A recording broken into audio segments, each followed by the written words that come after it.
പ്രിയപ്പെട്ടവർ, എൻ്റെ വേറെ ഒരു യൂട്യൂബ് ചാനലിലേക്ക് എല്ലാവർക്കും സ്വാഗതം, സുസ്വാഗതം. ഈ ചാനലിൽ സബ്സ്ക്രൈബ് ചെയ്യണമെന്ന്, ലൈക്ക് ചെയ്യണമെന്ന്, ഷെയർ ചെയ്യണമെന്ന് അപേക്ഷിക്കുന്നു. ഞാൻ ഇന്നിവിടെ ചർച്ച ചെയ്യാൻ ഉദ്ദേശിക്കുന്ന വിഷയം നമ്മളെ പ്രവൃത്തി, നമ്മുടെ ജോലി എങ്ങനെ ചെയ്യണം എന്നുള്ള കാര്യത്തെക്കുറിച്ചാണ്.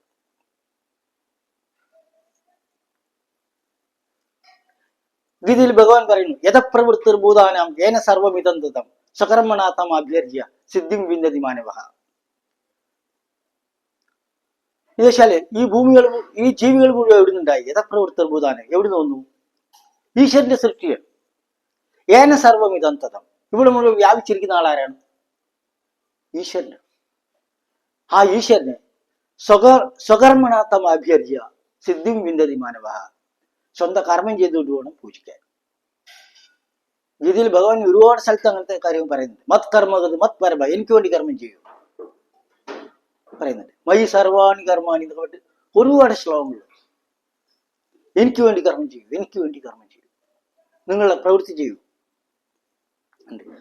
നമ്മളെ കർമ്മം ചെയ്യുന്ന ഒരു ഈശ്വര പൂജയാണ്.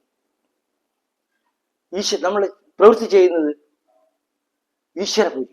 ഒരു പ്രവൃത്തി 100% പെർഫെക്റ്റോടെ പരിപൂർണ്ണയോടെ ചെയ്യുന്ന ആള് അത് ഈശ്വര പൂജ തന്നെയാണ് ചെയ്യുന്നത്. അല്ലാതെ ഈശ്വരന് മുന്നിൽ ആനയെ കൊണ്ടു നിർത്താനും വജവാദ്യം ചെയ്യാനും വെടിപൊട്ടിക്കേണ്ട ആവശ്യമൊന്നുമില്ല. അത് സിനിമാറ്റിക് ഡാൻസോ പായസം കൊടുക്കാനോ പഞ്ചാമൃതം കൊടുക്കാനോ ഈശ്വരനൊന്നും അതിന്റെ ആവശ്യമില്ല.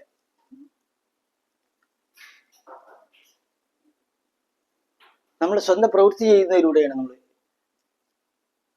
ഈശ്വര പൂജ ചെയ്യുന്നത്.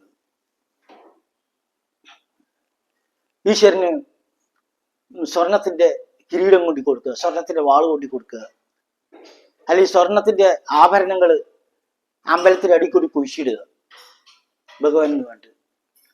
അമ്പലത്തിന്റെ അറയിൽ അടിയിൽ അറയുണ്ടാക്കിയിട്ട് അതിൽ കൊണ്ടിട്ട് ഭഗവാനെ അർപ്പിക്കുക. ഈശ്വരനൊന്ന് കൈക്കൂലി കൊടുത്തിട്ട് പിന്നെ അതിനനുസരിച്ച് അനുഗ്രഹിക്കുന്ന ആളല്ല ഈശ്വരൻ.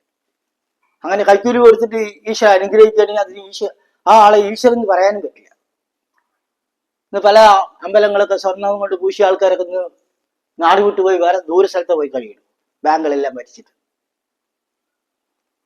അത് ഭഗവാനെ അപമാനിക്കുന്നതിന് തുല്യമാണ്. ഭഗവാന് വാള് കൊണ്ടിരിക്കും, സ്വർണത്തിന്റെ വാള്, സ്വർണത്തിന്റെ കിരീടം. സ്വന്തം പ്രവൃത്തി ചെയ്യുക 100%. ചുറ്റുമുള്ള സഹജീവികളെ നമ്മൾ സഹായിക്കുക. അഹമാത്മാ ഗുഡാകേശ സർവഭൂതാശയ സ്ഥിത അഹമാദിശ്യവദ്യഞ്ച ഭൂതാനാമന്തവേവച്ച. എല്ലാ ജീവികളുടെയും ആത്മാവായിരിക്കുന്ന ഈശ്വരൻ തന്നെയാണ്. നമ്മളെ ചുറ്റും കുട്ടികൾ പഠിക്കാൻ പൈസ ഇല്ലാതെ കഷ്ടപ്പെടുന്നുണ്ട്, അവരെ സഹായിക്കാം. അല്ലെങ്കിൽ വിവാഹം കഴിച്ചു കൊടുക്കാൻ ബുദ്ധിമുട്ടായിരിക്കുന്ന അച്ഛനമ്മമാരുണ്ടാവും. രോഗം കൊണ്ട് വലയുന്നവർ, ക്യാൻസർ, ഹാർട്ട് അറ്റാക്ക്, മരുന്ന് വാങ്ങിക്കാൻ പൈസ ഇല്ലാത്തവർ, ആഹാരത്തിന് വാങ്ങിയില്ലാത്തവർ, അവരെ സഹായിക്കുക. അങ്ങനെയാണ് ഈശ്വരനെ പൂജിക്കുക. അങ്ങനെയുള്ള രാജ്യം മാത്രമേ, അങ്ങനെ നമ്മുടെ സഹജീവികളെ കൂടെ നമ്മൾ ഡെവലപ്പ് ചെയ്ത് കൊണ്ടുവരണം. എങ്കിൽ മാത്രമേ നമ്മുടെ രാഷ്ട്രം ശക്തമാവുള്ളൂ. നമ്മുടെ രാജ്യം ചുറ്റുമുള്ളവരെ കൂടെ നമ്മൾ ഉയർത്തിക്കൊണ്ടുവരാൻ നമ്മൾ ശ്രമിക്കണം. സ്വന്തം കർമ്മം ചെയ്യുന്ന ശമ്പളത്തിന് വേണ്ടിയിട്ടോ അല്ലെങ്കിൽ കൈക്കൂലി കിട്ടുന്നതിനോ അല്ലെങ്കിൽ അഴിമതി പണം ഉണ്ടാക്കുന്നതിനോ വേണ്ടിയല്ല കർമ്മം ചെയ്തത്. അതൊരു ഈശ്വര പൂജയാണ്. ഈശ്വര പൂജയാണ് നമ്മൾ സ്വന്തം കർമ്മത്തിലൂടെ നിർവഹിക്കുന്നത്. ജോലി നമ്മുടെ ഭാരമല്ല, അത് ഈശ്വര ആരാധനയാണ്. ജോലി ഭാരമല്ല, അത് അനുഗ്രഹം. ഈ ഒരു സന്ദേശമാണ് ഇവിടെ പറയാനുള്ളത്. Thank you very much for watching this video. Thanks a lot.